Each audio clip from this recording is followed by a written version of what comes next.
aspecto do amor aos perdidos, né? O amor àqueles que estão perdidos. O amor a Deus se reflete através da adoração, da devoção. O amor aos perdidos se reflete através da evangelização. O amor à igreja se reflete através da comunhão. Se eu amo a igreja, eu vou ser uma pessoa de comunhão. Se eu não tenho comunhão, eu estou mentindo porque eu não amo a igreja. O amor à igreja vai se manifestar na comunhão dos santos. Amém, amados? E o amor aos perdidos se manifesta através da evangelização. Deixa-me perguntar uma coisa. Qual foi o maior acontecimento da história humana? Os grandes fatos que aconteceram, né? Ali nas retrospectivas se fala dos maiores fatos do ano. Mas os maiores fatos, os maiores acontecimentos da história humana, quem poderia citar um grande fato? Talvez um dos maiores.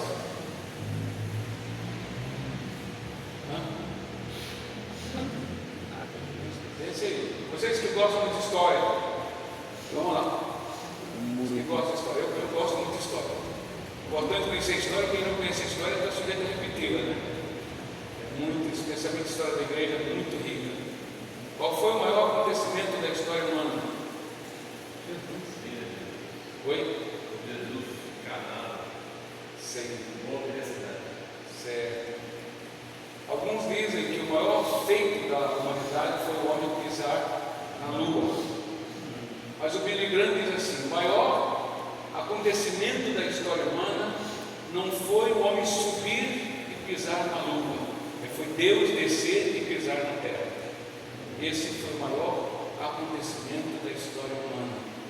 O maior acontecimento da história não foi o homem subir e pisar na lua, mas foi Deus descer e pisar na terra. Esse foi o maior evento de amor, de graça, de misericórdia.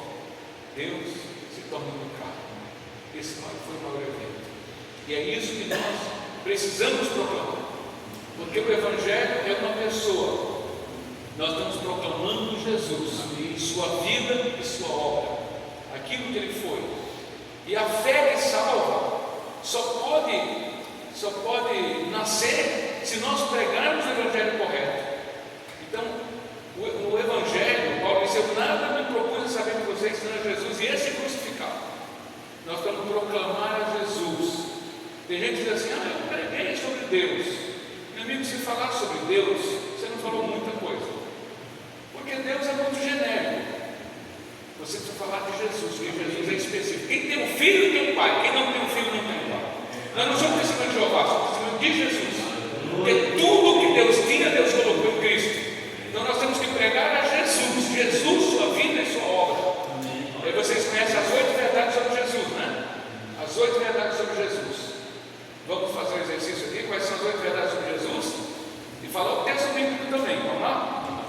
Vamos lá? Vamos lá? Não precisa recitar o versículo, tá? Não vai demorar muito, mas vamos só falar. Fala primeiro, foi? Sim. Então, a primeira verdade: Jesus é um ser eterno. João 1, de 1 a 3.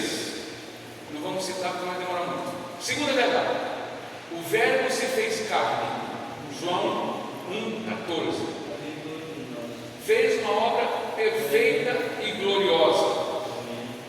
2 Pedro 2,22. O que mais?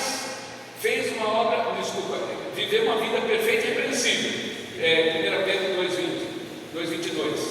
Depois, quarto lugar, fez uma obra tremenda e gloriosa. Atos 10,38. Como Deus ungiu a Jesus de Nazaré com o Espírito Santo e com virtude, o qual mandou fazendo bem, curando todos os oprimidos do diabo, porque Deus era com ele. Fez uma obra tremenda e gloriosa.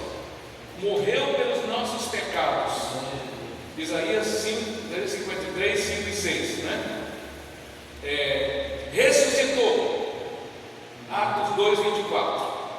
Atos 2,24. Ressuscitou. Ele ressuscitou dos mortos, né? Ressuscitou. Ele foi exaltado. Atos 2,36 e Filipenses 2, de 9 a 11.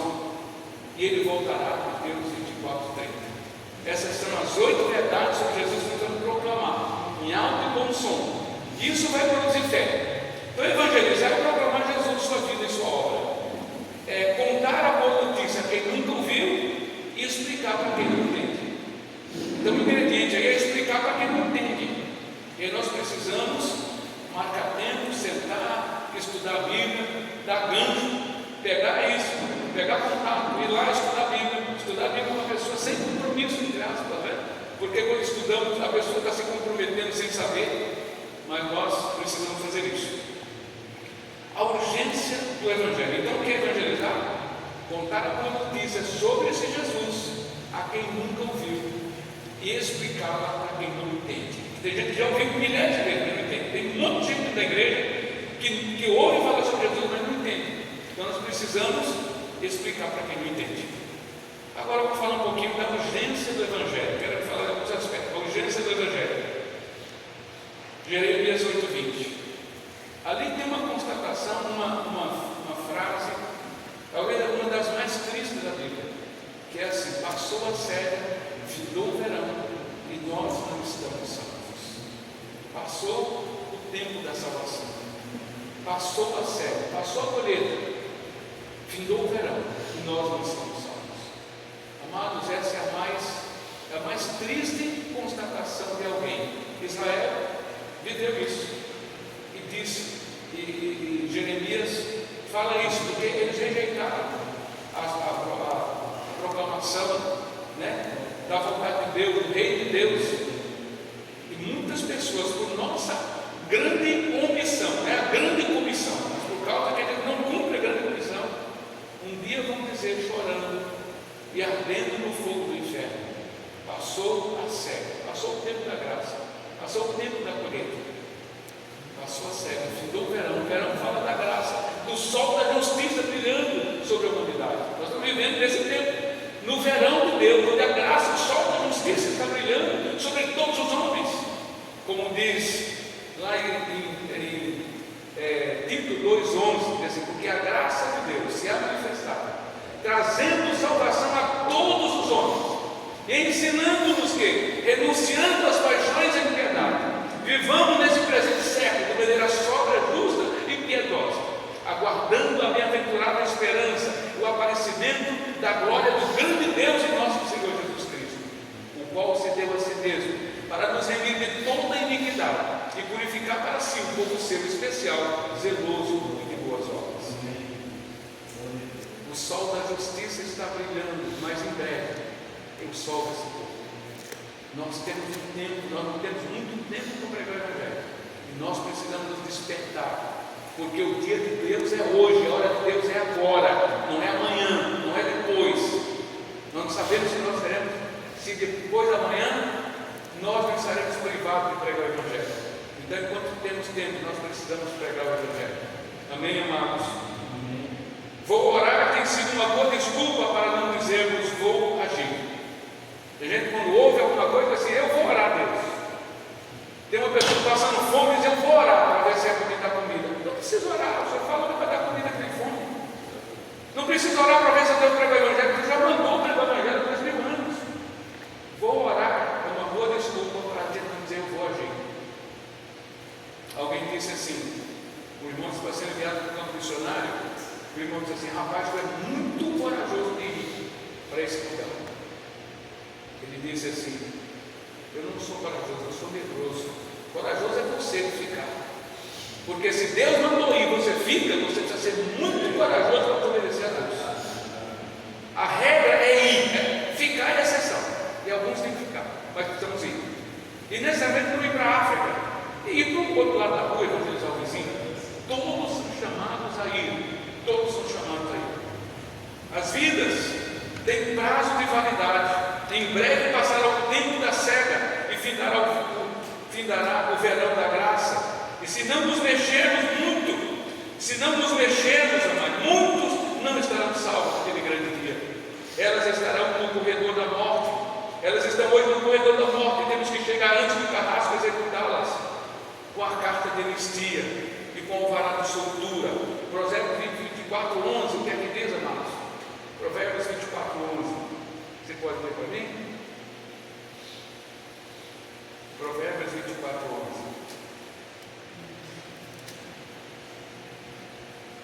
livra os que estão sendo levados para a morte e salva os que cambaleiam indo para serem mortos. O próximo versículo, 12. Se disseres, não o soubemos, não perceberá aquele que pesa os corações, não saberá aquele que atenta para a tua alma, e não pagará ele ao homem segundo as suas obras? Vendo, irmãos? Se, o Jamê tem uma frase que diz assim: se você pode, você deve. Se você não pode ir, você está desculpado. Mas se você pode, você não vai, você peca. Se alguém sabe fazer o bem e não faz, que lá em 1 Pedro 4,17, esse tal peca. Não confio muito na minha memória, não pode ser que eu fale. Alguém pode ler 4,17 só para corrigir, porque esse é o texto dele. Se alguém sabe fazer o bem e não faz, esse tal peca. Se você sabe quem é Jesus e você não anuncia Jesus, você está pecando por omissão. Tiago não é Tiago? Tiago? Não. Tiago 4,17. Acho que é Tiago mesmo. Isso é Tiago 4,17. Tiago 4,17. Fechou? Tiago 4,17? Se alguém sabe fazer o bem, né? Se alguém sabe que deve fazer o bem, não faz, isso, está pecando. Está pecando. A gente sabe que tem que pregar o evangelho. E quais são as nossas desculpas, amados? Quais são as nossas desculpas? Os discípulos não nos chegam o tempo. Vocês não dizem que ainda falta 4 meses para ser? Levanta os vossos olhos e veja os campos brancos. Ele ficar só dentro das 4 paredes, não vai ver o campo branco, não vai ver as necessidades. A gente só vai ver quando a gente sai. Por isso nós temos feito muitas incursões para levar as pessoas para verem o campo branco. Porque dentro de igreja ninguém vê campo branco, né? Dentro de nossas igrejas a gente só vê problema. A gente só vê, quando não tem problema, a gente está ruim, né?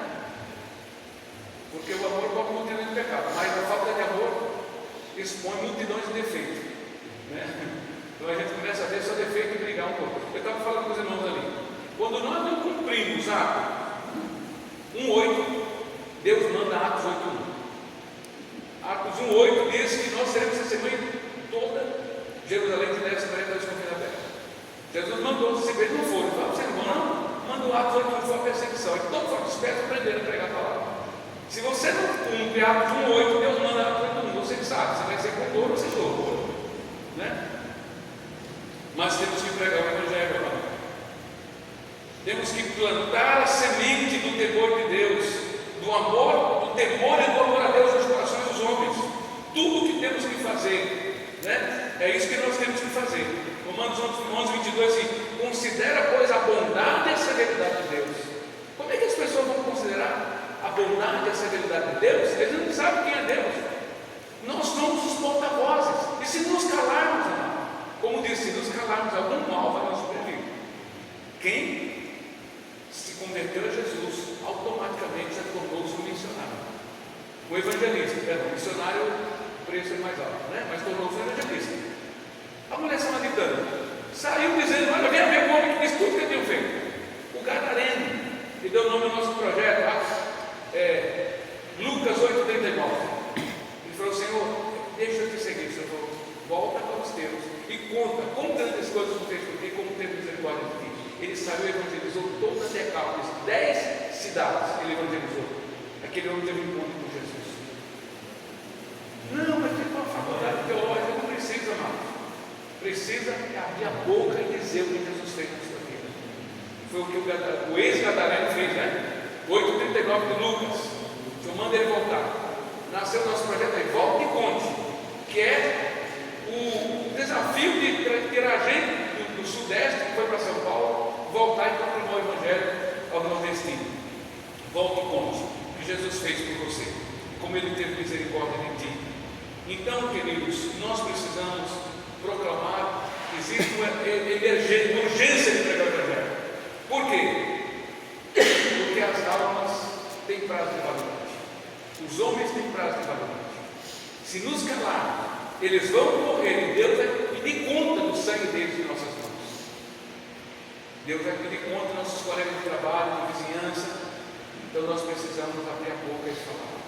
Amém? E o Espírito Santo vai cobrir a palavra, vai fazer com que ela não volte vazia. Isso nos anima muito. Quando nós soltamos a palavra, ela não volta vazia. Diz utilizar Isaías 55:11, né? Muito bem. Quero refletir um pouquinho com vocês sobre a nossa grande responsabilidade por omissão. Se nós nos omitirmos, amados, como o texto amado leu, né? Se dissermos, eu não sei, eu não vi, o Senhor não está vendo que você pode, que você deve, você não faz o que deve. Livros que estão trabalhando estão sendo levados para a morte. O diabo tem milhões e milhões de pessoas no corredor da morte. E nós temos uma carta de destino e perdão. Nós temos que chegar antes do carrasco. Por isso o dia de Deus é hoje, a hora de Deus é agora, não é amanhã e depois. É hoje que nós temos que evangelizar. É agora. O dia de Deus é hoje, a hora de Deus é agora. Amém? Eis aqui agora o dia da salvação. Nós temos que proclamar isso. Nós teremos que dar conta, em primeiro lugar, nossa grande responsabilidade por omissão. Primeiro, teremos que dar conta do sangue da nossa geração. Ezequiel 33, de 1 a 6. Quando eu disse ao ímpio, certamente morrerás, se você não avisar, você vai dar conta do sangue dele. Nós vamos colocar por atalaias, por vigias. Segundo lugar, teremos que dar conta da colheita perdida no campo. Jeremias 8:20. Deus nos manda colher as almas que estão aí maduras para sempre. E se nós formos negligentes, não vamos dar conta. Terceiro, se nos calarmos diante das boas notícias do Evangelho, algum mal nos alcançará. Segundo Reis 7, de 9 a 11, que nós vamos 10, que nós já lemos. E nós vamos, em quarto lugar, as consequências de nossa omissão. Retardaremos como isso. Tá, vou dizer. Oi? Eu tenho material novo para vocês. Eu compartilho com vocês. Tá bom? É melhor. Eu compartilho o material com vocês depois, tá? Então vocês só precisam ouvir. Anote alguma besteirinha aí. Depois eu faço material para vocês. Besteirinha não é porque besteira, é pouquinho.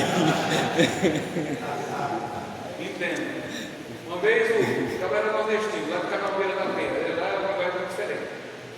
E aí o pastor se atrasou e o diácono não sabia o que fazer.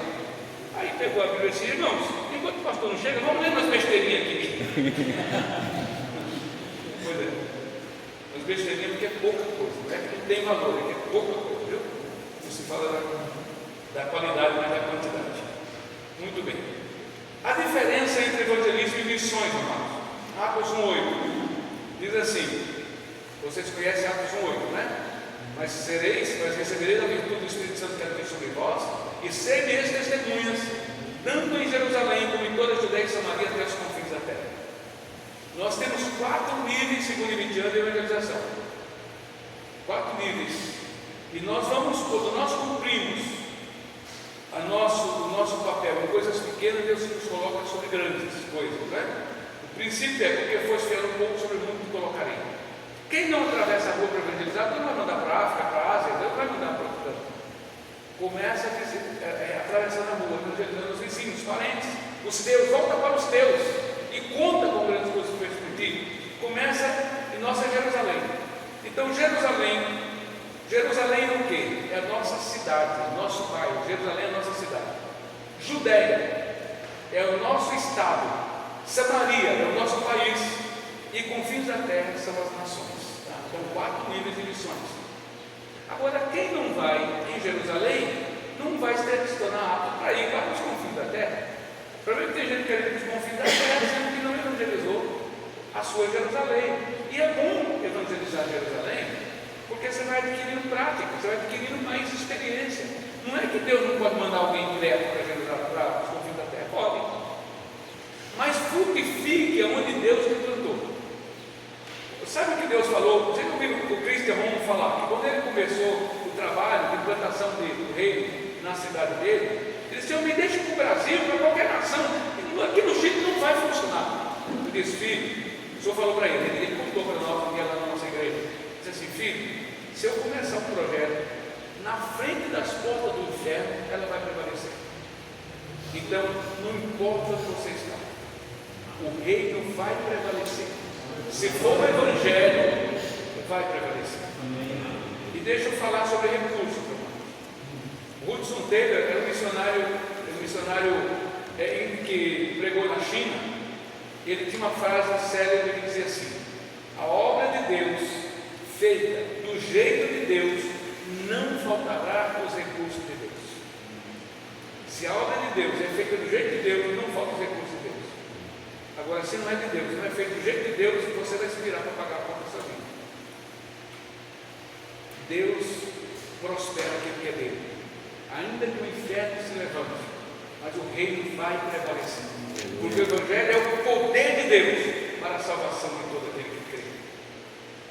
Evangelismo, então, é ser testemunho e pregar o Evangelho em Jerusalém, na sua localidade, na cidade, no bairro que você mora, no grupo de pessoas próximas de você, os colegas de trabalho, na escola, cultura e tradições.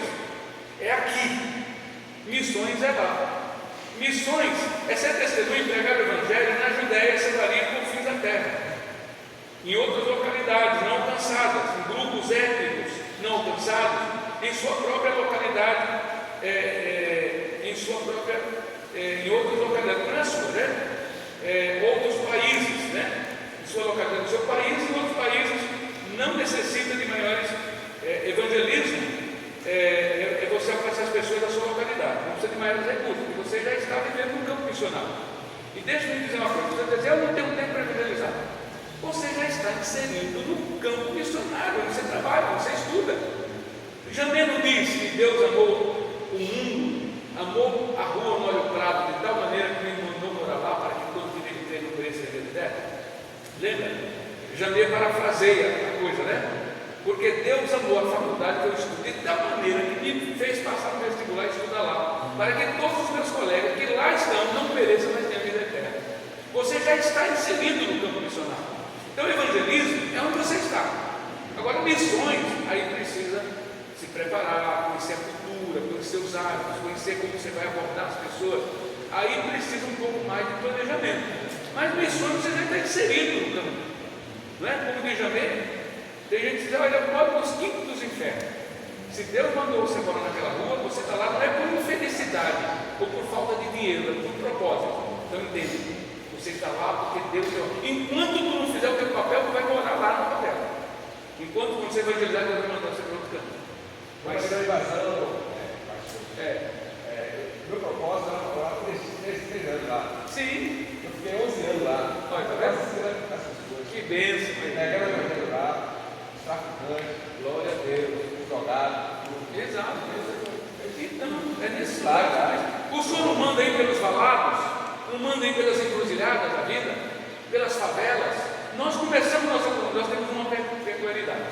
Todas as nossas igrejas, com exceção do senador, nasceram dentro das favelas, no buraco quente, no subaco da cobra. Aí tem o meu cunhado diz assim, mas homem, não começa a igreja no lugar de pobre, pode só dar trabalho, pode você só tem que dar para ele. Você tem que começar em lugar de gente que tem dinheiro, porque esse povo aí não só dá problema para você. Eu falei, olha, eu vou onde Deus mandar. Se Deus me abriu o porta lá no meio da favela, é lá que eu vou. Onde Deus abre porta, eu vou entrar. Se ele quiser abrir outros lugares, né? Então, Guarapiranga começou na favela, São Bernardo também começou na comunidade, né? Lá na Bahia começamos também num lugar muito pobre, né? Bairro do Limão também começou dentro de uma favela, Boca Quente, controlado pelo PCC. Nossos trabalhos normalmente começam nesses lugares, depois se expande, aí a gente compra terreno em outros lugares, porque a gente quer que mais pessoas, as pessoas têm medo de vir ali, mas começa lá no Evangelho, é o poder de Deus para transformar aquela sociedade, e onde o Evangelho chega, as coisas mudam, né? Filipe foi para Samaria, disse que havia grande alegria naquela cidade. Agora você pregar o Evangelho completo. O Evangelho completo é palavra, expulsão de demônios e cura de enfermo. Se fosse só palavra por palavra, a coisa talvez não anda. Eu acho que duas coisas que a gente precisa aprender. A gente precisa retreinar nossos obreiros, precisa aprender a expulsar o demônio e precisa curar o enfermo. Porque era assim que Filipe fazia, o Evangelho completo, né? Com barba, cabelo e bigode, porque só fazer a bigode não adianta. Interessante, Felipe, que ele está em Samaria, um grande avivamento, muita gente se convertendo, sendo curado, milagres. E aí o Senhor tira ele, fala com ele, e ele vai como quiser. Pois Vai evangelizar uma pessoa, dá uma pessoa para o Senhor, né? Então, tira do avivamento uma multidão para uma pessoa. Então, é onde Deus manda mesmo.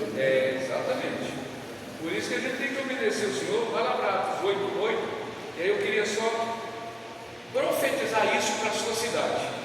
O que vai acontecer quando a gente prega o Evangelho correto? Mas é como dizia o Ruth Solteiro: a obra de Deus, feita do jeito de Deus, não faltará os recursos de Deus.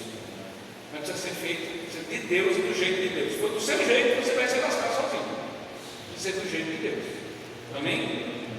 Diz assim, ó, eles saíram pregando a palavra, Atos 8:1, diz que a perseguição veio sobre todos eles, não foi? Agora veja quando Filipe chega em Samaria, o que acontece? Diz assim, olha que interessante, aqui em Atos, no capítulo 8, né, no verso 12, diz assim: quando, porém, deram crédito a Filipe, que os evangelizava a respeito do reino de Deus, o reino de Deus, reino de Deus, reino de Deus, e do nome de Jesus, olha, não estava falando de Maria, estava falando de Deus, estava falando da minha igreja, estava falando do meu apóstolo, falando do reino de Deus e do nome de Jesus, que é o rei do reino. E eu sendo batizado, assim homem como mulheres, o próprio Simão abraçou a fé. Tendo sido batizado, acompanhava Filipe de perto, observando extasiado os sinais e grandes milagres praticados. Agora, quais são os sinais que nós praticamos hoje? Quais são os milagres que nós praticamos? Então, o mundo não crê. Não crê porque não é nada. O mundo precisa ver para crer. E aqui, olha só, olha que interessante. Diz aqui que eles ficavam admirados, no verso 4, e tremendos que foram dispersos por toda parte, pregando a palavra. Filipe, descendo da cidade de Samaria, que já não estava mais em Jerusalém, foi agora para o próximo avanço, próximo nível, Samaria, anunciava-lhes a Cristo. As multidões atendiam unânimes às coisas que Filipe dizia, ouvindo-as e vendo-as, os sinais que ele operava, pois os espíritos imundos de muitos possessos saíram gritando em alta voz, e muitos paralíticos de hoje foram curados, e houve grande alegria naquela cidade. Quando nós operamos os dons espirituais, as igrejas que mais crescem no mundo são aquelas nos quais os dons espirituais são exercidos. Então, amados, se nós deixamos as ferramentas, abrir os vós errais, Mateus 22, 29, não conhecendo as Escrituras, nem o poder de Deus. Então, Escritura e o poder de Deus são como duas asas de um avião. Se tiver só uma asa, não decola. Precisa andar junto. Poder de Deus e conhecimento de Deus precisa andar junto. Amém, amados?